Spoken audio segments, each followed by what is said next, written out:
Legislative Assembly elections were held in Delhi on 8 February 2020 to elect 70 members of the Delhi Legislative Assembly.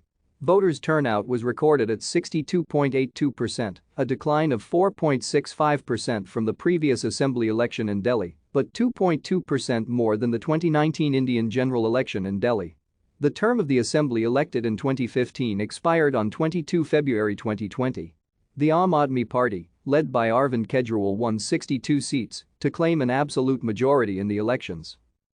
The previous assembly elections were held in February 2015. After the election, the Aam Aadmi Party formed the state government, with Arvind Kejriwal becoming chief minister. The election schedule was announced by the Election Commission of India on 6 January 2020 at 3:35 p.m. IST.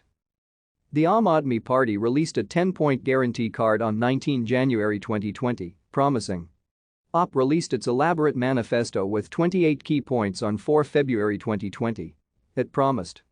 The Bharatiya Janata Party released its manifesto on 31 January 2020, where it promised to provide. The Indian National Congress released its manifesto on 2 February 2020.